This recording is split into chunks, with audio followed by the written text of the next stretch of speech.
दिसंबर 2024 का महीना, जो कि इस वर्ष का अंतिम महीना है, वो मेष राशि के लोगों के लिए कैसा होने वाला है। जय माता दी दोस्तों, आप सभी का स्वागत है हमारे यूट्यूब चैनल अमृता एस्ट्रो में। और आज की इस वीडियो में मैं बात करूंगी इस दिसंबर माह के मेष राशि फल के बारे में। ये जो इस महीने में ग्रहों की स्थिति रहेगी, इस महीने में जो योग बनेंगे, ये किस तरह के प्रभाव आपको आपकी दिनचर्या में देने वाले हैं। यानी कि जो योग बनने वाले हैं, जो ग्रह गोचर होंगे, आपके किस भाव में बैठेंगे, क्या रिजल्ट आपको पॉजिटिव मिलेंगे और किन चीजों से आपको सावधानी रखनी है, और साथ ही वीडियो के अंत में कुछ जरूरी उपाय के बारे में जानेंगे। तो बस आगे बढ़ने से पहले एक छोटा सा निवेदन है। चैनल पर आप पहली बार आए हैं और अभी तक चैनल को सब्सक्राइब नहीं किया है तो चैनल को सब्सक्राइब जरूर कर लें। तो देखिए, सबसे पहले ग्रहों की स्थिति की हम बात करें। मेष राशि काल पुरुष की कुंडली है, जिसमें अगर आपके राशि के स्वामी हम मंगल देव की बात करें तो वो कर्क राशि में अपनी नीच राशि में विराजमान है और दिसंबर माह की शुरुआत में ही, यानी कि पहले सप्ताह में ही ये वक्री हो जाएंगे और इस पूरे महीने ये यहीं इसी स्थिति में रहने वाले हैं, यानी कि कर्क राशि में ही रहेंगे। ग्रहों के राजा सूर्य की बात की जाए तो ये वृश्चिक राशि में अष्टम में मौजूद है। बुध के साथ बुधादित्य राजयोग बना रहे हैं। कब तक? 15 दिसंबर तक, क्योंकि 15 दिसंबर को सूर्य का राशि परिवर्तन होगा और सूर्य आपके नवम भाव में आ जाएंगे। नवम भाव में सूर्य का गोचर हो जाएगा, जो कि भाग्य का भाव है। इसके अलावा शुक्र की बात करें तो जब महीने की शुरुआत होगी 2 दिसंबर के दिन, शुक्रदेव धनु राशि से निकलकर मकर राशि में प्रवेश कर जाएंगे और 28 दिसंबर तक यहीं रहेंगे। 28 दिसंबर को एक बार फिर से शुक्र का राशि परिवर्तन होगा, जो कि कुंभ राशि में प्रवेश करेंगे, जहां शनि मौजूद है और शनि के साथ शुक्र की युति होगी। ये है ग्रह। और गुरु बृहस्पति तो वृषभ राशि में है ही, वक्री अवस्था में है और वृषभ राशि यानी आपके दूसरे घर में रहने वाले हैं। राहु आपके 12वें घर में है, मीन राशि में, और केतु छठे घर में, कन्या राशि में। तो ये तो है ग्रह गोचर। अब दो ग्रहों का राशि परिवर्तन, शुक्र और सूर्य, इनका परिवर्तन होगा। योग कई बनेंगे, जैसे हर महीने 4 से 5 गज के श्री राजयोग बनते हैं, तो 4 गज के श्री राजयोग बन रहे हैं। शुभ भाव में बने हैं तो वहां आपको उनके शुभ रिजल्ट भी देखने को मिलेंगे। तो किस तरह के रिजल्ट देखने को मिलने वाले हैं, चलिए जानते हैं। सबसे पहले हम आपके करियर, कार्य क्षेत्र, इनकी बात करेंगे। तो देखिए, अगर आपकी कुंडली देखी जाए तो यहां मेष राशि के लोगों के लिए इस समय अवधि में अपने करियर के क्षेत्र में अच्छे रिजल्ट आपको देखने को मिलने वाले हैं। करियर आपका अच्छा दिख रहा है, आप अधिक से अधिक लाभ कमाने में सक्षम होंगे। जो भी आपका प्रोफाइल है, आप नौकरी करते हैं, आपकी दुकानदारी है, बिजनेस है, इस तरह के जिस भी काम से आप जुड़े हैं, वहां आप अपनी पूरी मेहनत से, लगन से काम करने वाले हैं। इसके अलावा देखिए, 11वां भाव जो है ना, वो शनि बैठे हैं, वहां सकारात्मक रिजल्ट दे रहे हैं। लाभ के भाव में शनि मार्गी होकर बैठे हुए हैं, जो एक अच्छे आपके कार्य के द्वारा, क्योंकि 10वें भाव के भी स्वामी शनि है और 10वें भाव का स्वामी 11वें में अपनी राशि में बैठा है, तो कार्य क्षेत्र के द्वारा इच्छाओं को पूरा करने वाला होगा, लाभ दिलाने वाला होगा। इसके अलावा नवम भाव के स्वामी हैं गुरु बृहस्पति। गुरु बृहस्पति धन भाव में, भाग्य के स्वामी होकर धन भाव में बैठे हैं, तो भाग्य आपका सपोर्ट करेगा, धन की स्थिति अच्छी रहेगी और साथ में आपको शुभ परिणाम भी देखने को मिलने वाले हैं। अब यहां देखिए, इन ग्रहों के कारण आपको क्या है कि एक तो विदेश में अगर आप जॉब प्राप्त करने के बारे में सोच रहे हैं, काफी समय से आप प्रयास कर रहे हैं, तो वहां जो व्यक्ति प्रयास कर रहे हैं ना, उनके प्रयासों में सफलता का योग बना हुआ है। हमेशा जो भी आपको रिजल्ट मिलते हैं, जो प्रयास कर रहा है उसको रिजल्ट मिलते हैं, तो ग्रह क्या करते हैं, उस चीज को आपको दिलाने का कार्य करते हैं। अब यहां गुरु की कृपा से विदेश में नौकरी प्राप्त करने का योग आपके लिए बनता दिख रहा है। नौकरी के संबंध में बहुत अच्छे लाभ, बहुत अच्छी कामयाबी आपको मिलती दिख रही है और साथ में नौकरी के लिए मैं कहूंगी बहुत शानदार ये समय रहेगा, बड़ा ही उत्तम मेष राशि के जातकों के लिए ये समय रहने वाला है।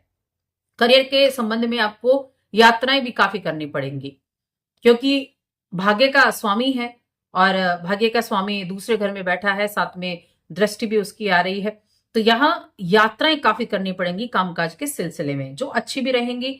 आपके जो प्रतिद्वंदी हैं, प्रतिस्पर्धी हैं, उनको कड़ी टक्कर आप दे पाएंगे।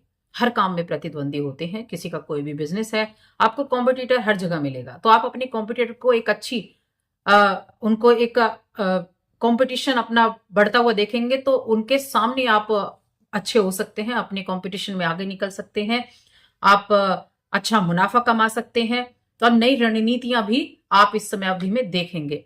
यानी करियर के मामले में मैं कहूंगी ये समय काफी अच्छा रहने वाला है। अब बात कर लेते हैं मुनाफे की। मुनाफा क्या रहेगा? तो देखिए मुनाफे की स्थिति अगर देखी जाए तो जो शुभ ग्रह है, शुभ ग्रहों के कारण रिजल्ट तो अच्छा दिख रहा है, लेकिन कहीं ना कहीं मेष राशि के लोगों के लिए खर्चा भी दिख रहा है। 12वें घर में कौन बैठा है? राहु बैठा है। तो यहां खर्चा भी मिलता हुआ दिखाई दे रहा है।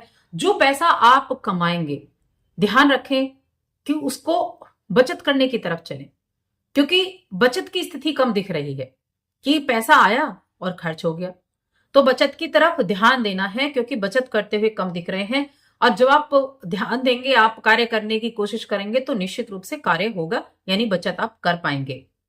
तो वहां ध्यान देना है। व्यापार करते हैं आप, तो व्यापारियों के लिए भी मैं कहूंगी लेन देन करते समय थोड़ी सावधानी आपको जरूर रखनी होगी। सप्तम भाव आपके व्यापार का भाव है और सप्तम के स्वामी आपके एक पहले तो आपके 10th हाउस में रहेंगे, उसके बाद आपके 11th हाउस में चले जाएंगे। हालांकि 10th हाउस में जब तक रहेंगे तो स्थितियां थोड़ी ठीक दिखाई दे रही हैं कि आपकी निरंतरता बनी रहेगी कामकाज में, जिससे कुछ कामकाज को लेकर चिंता जरूर हो सकती है थोड़ी बहुत, लेकिन उन चिंताओं को आप दूर करते हुए दिखाई देंगे। साझेदारी में अगर आप व्यवसाय करते हैं तो साझेदारी के लिए भी स्थितियां जो है वो ठीक रहने वाली हैं।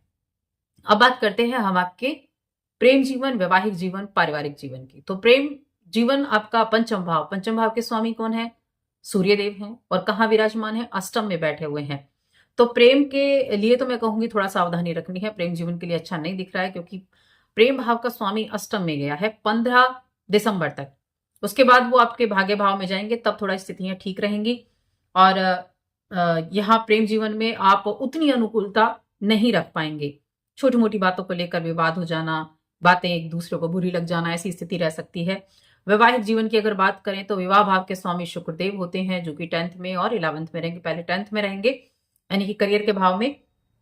तो यहाँ आनंद तो रहेगा, लेकिन मेहनत ज्यादा करनी पड़ेगी, एफर्ट ज्यादा डालने पड़ेंगे। बीच बीच में थोड़ी स्थितियां ऐसी रह सकती हैं, क्योंकि वैवाहिक जीवन में बंधे हुए लोगों के लिए यह समय रहेगा कि एक तो खर्चे का समय है, खर्चा काफी दिख रहा है, खर्चे के ऊपर थोड़ी बहस हो सकती है।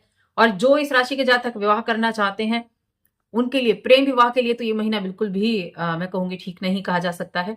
प्रेम विवाह के चांसेस भी बहुत ही कम बनते हुए दिखाई दे रहे हैं, तो सावधानी रखें। वैवाहिक जीवन में एक दूसरे को सम्मान की दृष्टि से अगर आप देखेंगे तो अच्छा रहेगा। एक दूसरे की इज्जत करेंगे, बातों को महत्व देंगे, तब स्थितियां ठीक दिख रही हैं।